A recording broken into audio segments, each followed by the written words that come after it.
गिबियावनो BTCनि गोदान चिफ हाग्रामा महिलारि सारखौ कंग्रेचुलेसन्स आरो BPF दलनि गासै सोद्रोमाफोरखौबो आसा खालामो एबारि BTCखौ मोजाङै सालायलांगोन होननानै जे BTCनि डेभेलपनि थाखाय खामानि मावगोन होननानै आसा खालामो। बेखिनियावनो फंनैसो खोथा बुंनो होननानै भिडिअखौ बानायनाय जादों जे पलिटिकेल पार्टिफ्रा जेब्ला पावाराव दङ पावाराव थायो अब्ला जायखिजायानो साननानै लायाथों मानो गावखौनो गाव राजा बायदि साननानै ला जा जियानो साननानै ला नाथाय नोंनि आखायाव 5 बोसोरल' सम बेवहाय मोजां खामानि नोङो मावनो हायोब्ला मोजाङै रायजो राजाखौ नोङो रायजो राजानि साननाय हनायफोरखौ सुफुंजोबनो हायोब्ला अब्लासो नोङो सासे लिडार बा नोंखौ रायजो राजाया फसायगोन। नेक्स्ट समफोरावबो नोङो सालायलांनो थाखाय पावार दङ। नोङो राजा जानानै थागोन ना जि जानानै थागोन बे पावारा रायजो राजानि आखायावसो थागोन आसियावसो। गावखौनो गाव राजा सानना लानानै लाब गैया। पलिटिकेलाव बेबायदि जोंनि गणतन्त्र देशआव बेबायदि गावखौनो गाव जियानो साननानै लाया लाब गैया। रायजो राजानि साननाय हनायफोरखौ सुफुंनो रायजो राजाया फोथायदों रायजो राजाया फोथायनानै नोंखौ सापर्ट खालामदों नोंनो पावार होदों नों रायजो राजानि थाखाय मोजां खामानि मावदों। आङो सोरखौबा मोनसे पार्टिखौ बुङाखै आरो बय पार्टिखौबो बुंदों बेखौ गावखौनो गाव बिराद गोरों बादि गियानि बादि दिन्थिनानै पलिटिकेलाव लाब गैया। नों जुदि रायजो राजानि साननाय हनायफोरखौ सुफुंनो हायाबा डेभेलपनि खामानि मावनो हायाब्ला डेभेलपमेन्ट लाबोनो हायाब्ला खामानि गैया।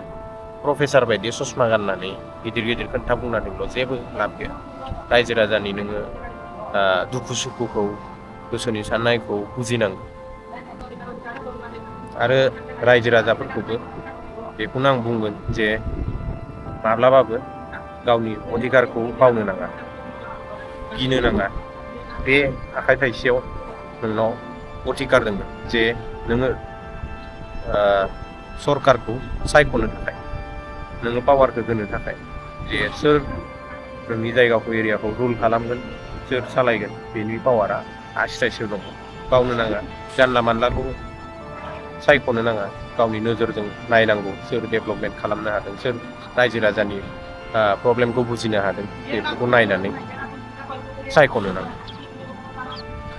माब्लाबाबो बावनो नाङा जे जोङो गणतन्त्र देशआव दङ जेला जोंनाव पावार दङ हक दङ जे जोंनि नांगौ बादि जोंनि गोसो बायदि सरकारखौ जोङो सायख'नो हायो। आङो BTCनि नङा ओंखायनो BTCआव बेसेबां डेभेलपमेन्ट जादों एबा बेसेबां थांनाय 5 बोसोराव जे प्रमद बर' सारा मा मावनो हाखो मा डेभेलपमेन्ट खालामदों बेखौ आं निजे मेगनजों ज' थांनानै नुहैयाखै। स' BTCआव थानाय बर' रायजो राजाफ्रा बेखौ मोनथिगौ। खुगाजोंल' माने गोदै राव बुङो मानसिफोरखौ खिन्थु जौगानायनि थाखाय जेबो खामानि मावनो हायाखै। ओंखायनो आं बुंदों प्रमद बर' बिथाङा थगायसुला आरो बे राकेश ब्रह्मआ थिफुदला। बा थांनाय समफोराव हाग्रामा सारा मा खालामखो मा मावखो बेफोरखौबो बर' रायजोफ्रा मिन्थिगौ। बेफोरखौ नायै हुयैसो मिन्थिनानैसो एबारनि भटआ हाग्रामा सारनिथिं थांदों खोमा बेखौथ' आं मोनथिला। थेवबाबो आं दा नुनानै सक आरोखि जाय जोङो मोनसे समाव खोनानो मोन्दोंमोन जे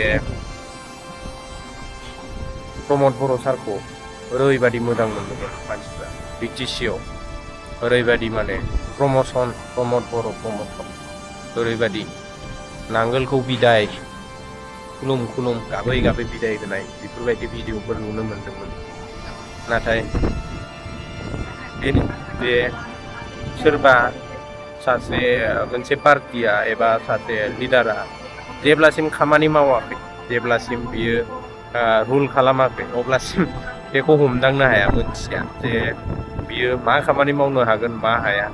ओरैनो बेखौ माबानानै बेनि सेहेराखौ नायनानै फसायनायाबो मोजां नङा नायनांगौ मोजां गाज्रि खामानि मावनो हायो ना हाया स' दा हाग्रामा सारा सिगांनिफ्राय मोजां खामानि मावबोदों आरो नुनो मोनदों जोबोद मेजर भुटजों हाग्रामा सारा देरहासार जादों